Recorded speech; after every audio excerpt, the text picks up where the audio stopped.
Hey guys, and welcome to Spin Crochet Repeat RCC. This is a little bit of a different video than I normally do, but I really felt it needed to be said.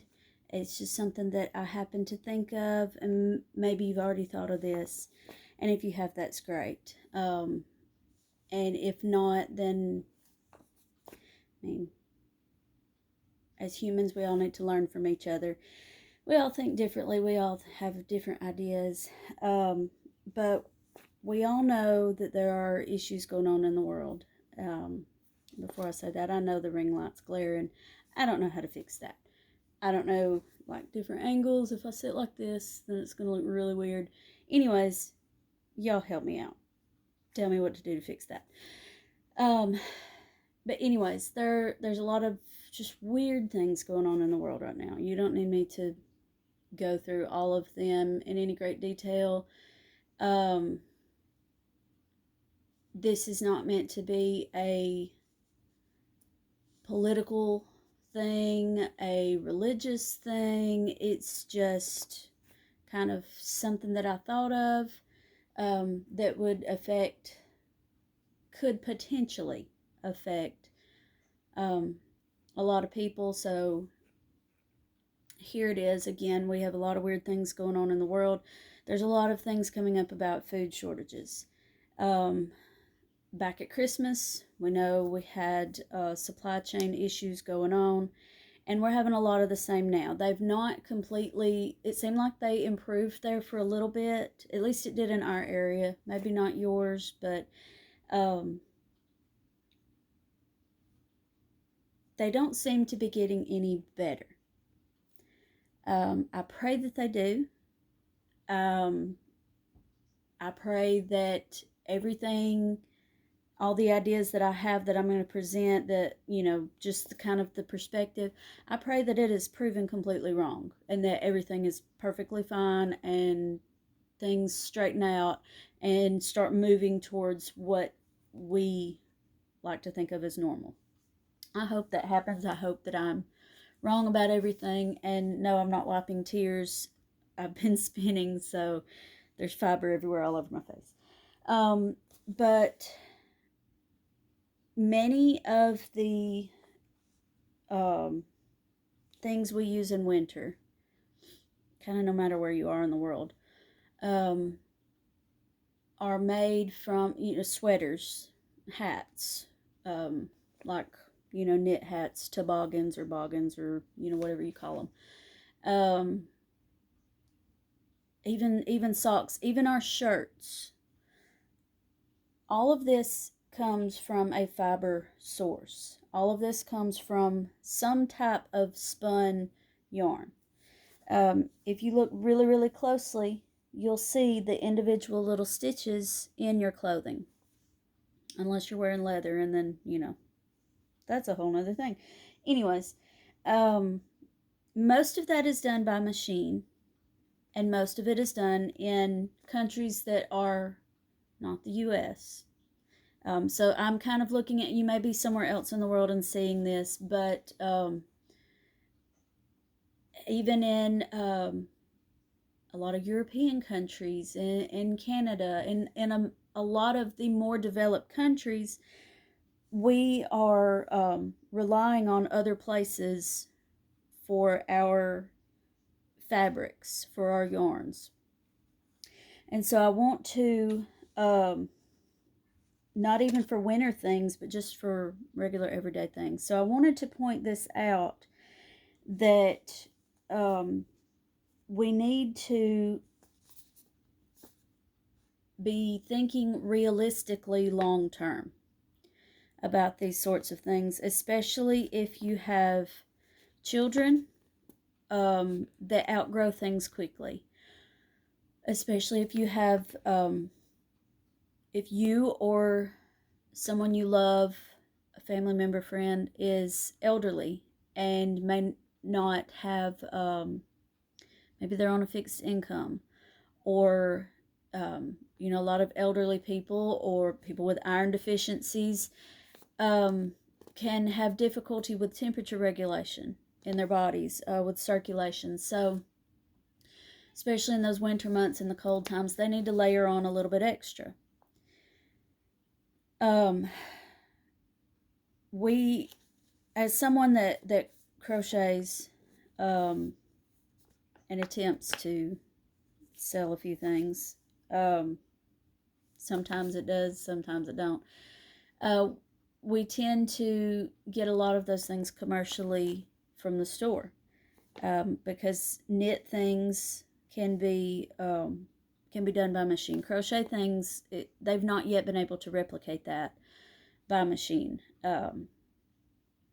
That's a whole nother video, a whole nother topic about how if you find something that is truly crocheted for cheap in the store, chances are that's tied into slave labor. So, and trafficking. So, but anyways, even the things that are manufactured by machine, knit by machine, hats, socks, gloves, scarves, things like that, those tend to be done in other countries. They're automated. You have to have somebody making sure the machine's running.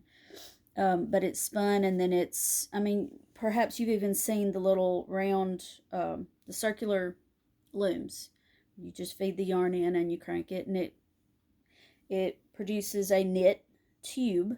You can close one end up, pop it on your head, you got a hat. Do it even narrower, go even longer. It's not going to have the heel in it, the heel shape in it for your foot, but you've got a sock. That's kind of how it is. But it's something to consider that with the supply chain issues where they are, that if those don't get straightened out anytime soon, we could face issues having those items available commercially.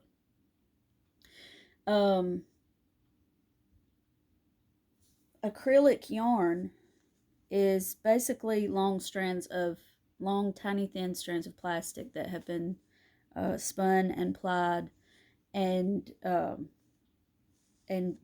dyed to be different colors. And if that's not being manufactured, then it can't be shipped.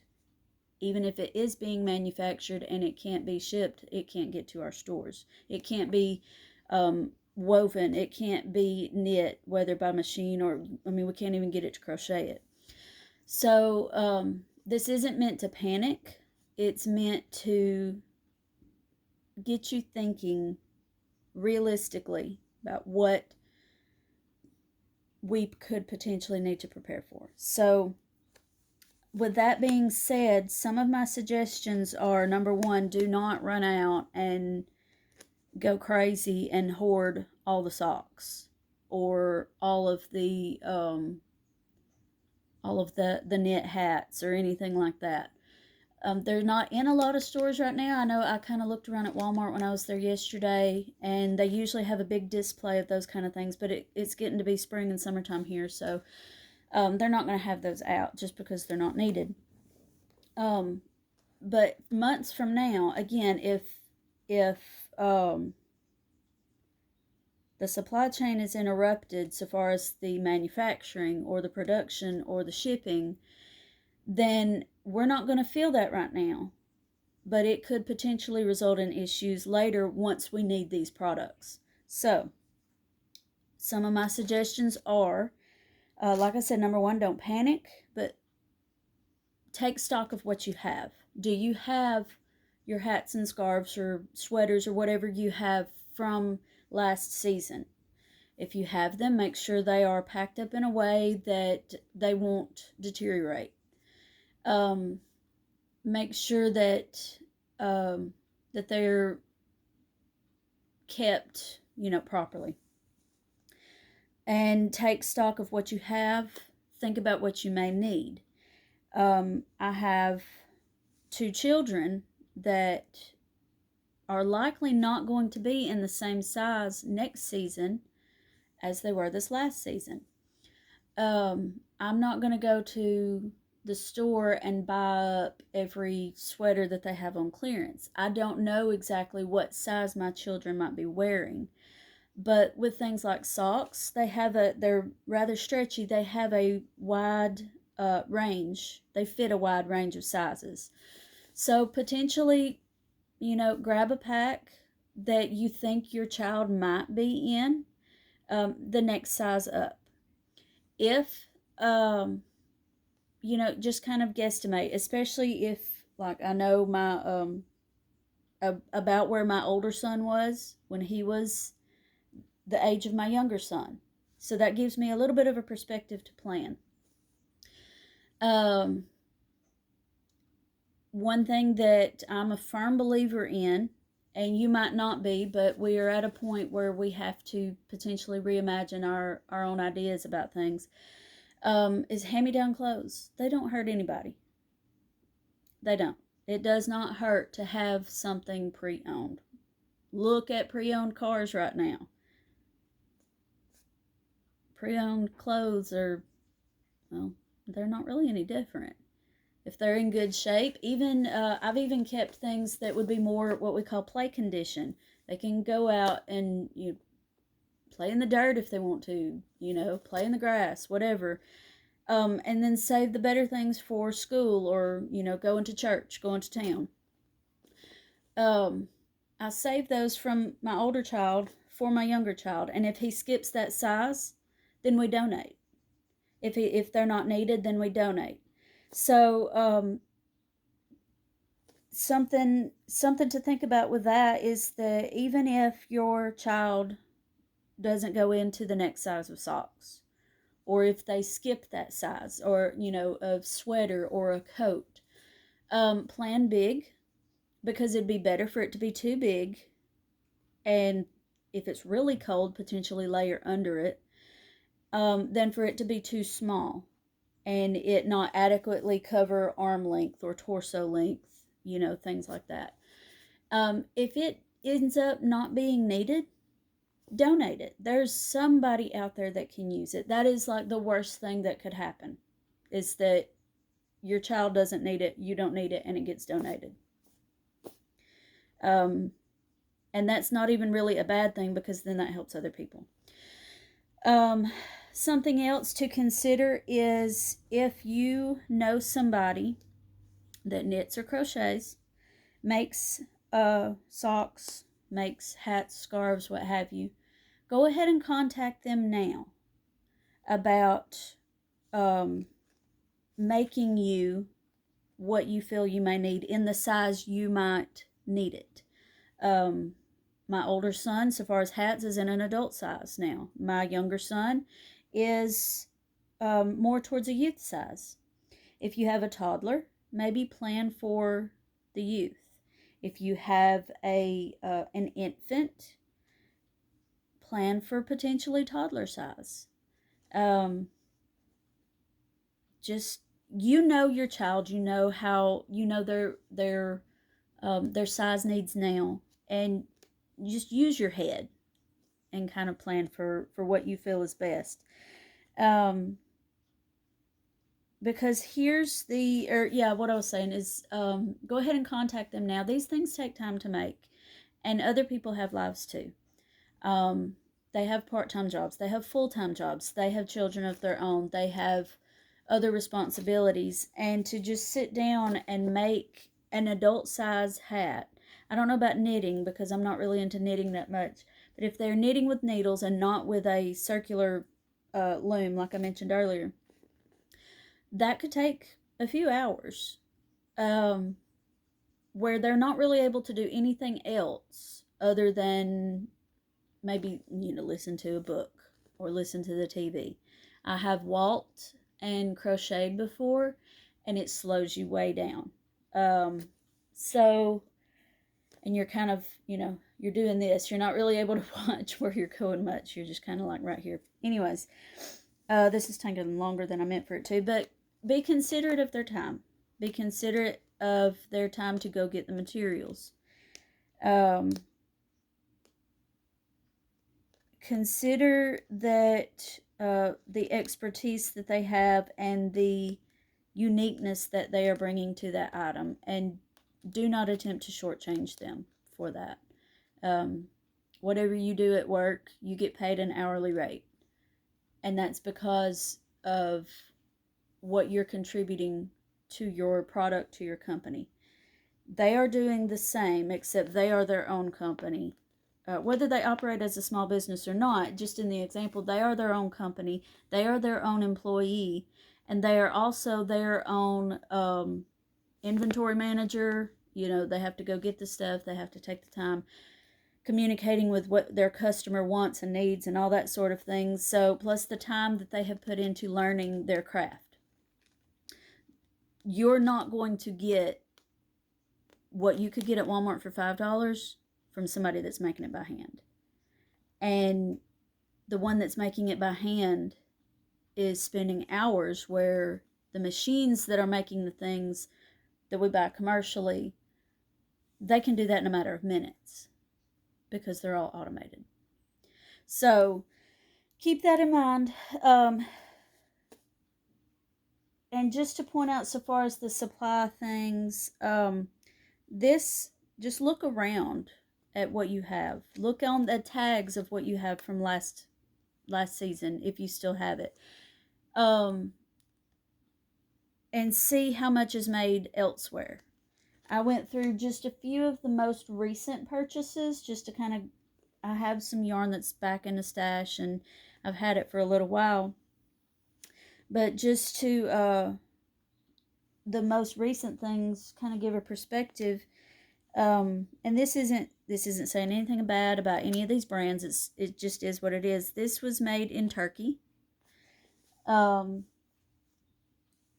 This was made in USA of imported fibers. So it's made in the US, but they had to get the fibers elsewhere. We see a lot of things, even baby formula right now, different things. They can't get the ingredients because the ingredients come from other places. So that's something to keep into consideration. Are your items made here, and are they made from materials that come from where you are in the world? If you're in Europe, do your things say made in Europe from, European sources, Canada, wherever? Keep that in mind. This one is made in China. This one made in Turkey. These are acrylic. This one is cotton. This one is 100% wool. And I just saw it. It is made in China. This one is cotton. And it says made in Canada from 100% cotton. So, but it doesn't say where the cotton is from, so I'm going to assume it's also Canadian cotton. That is all well and good, to know where these things come from, but again, to consider that the issues that are going on with crops right now, are they going to continue growing as much cotton as they did before? Where is it going to be, the use of it going to be prioritized? Is it going to go into yarn, or is it going to go into other things that somebody may consider more important? The wool. If there are fertilizer issues that cause crops to not be grown in their abundance, people will have to, farmers have to consider reducing the size of their herds or their flocks. So the wool could potentially not be as abundant. These are just all things to consider. And I'm not trying to be doom and gloom. I'm just trying to be realistic that there could be issues. This is not just, for now. There could be, any number of things could happen. It's just life in a fallen world. But just wanted to point all this out, just to consider it. Please don't panic. Please consider this prayerfully. Take stock of what you have. Learn new skills. If you want to learn to crochet, if you don't know anybody that crochets or knits, you can learn how to do that very, very easily. There's tutorials all over YouTube about how to crochet and how to knit. I've got some videos on my own channel on how to crochet, and I'm planning on adding more. It's all just to be able to be a little more prepared, to be a little more self-sufficient, to have skills in your life, to have people in your life that have skills that you may not. And to consider all of that in order to take care of your family. Again, if it all straightens out and we're all doing good, we can donate to battered women's centers. We can donate to homeless shelters. Send it to the thrift store where somebody can buy it that doesn't have the funds to go buy it brand new. Just to do a little bit here and there to take care of yourself later, potentially take care of somebody else later. Doesn't seem to have many things that are bad with that, many bad consequences. When you have a worry, when you have a need, what's the best that can happen? What's the worst that could happen? And if the worst that could happen is that you help somebody, that doesn't seem too bad to me. So again, just again, take stock of your own situation, think about it, consider 6 months down the road, consider the end of the year, consider your environment. If you are not in a place where it gets really cold, you don't have to worry about any of this. So there you are. I'm going to get back to filming some more crochet stitch tutorials and get back to spinning, and I will see you guys on the next video. Thanks.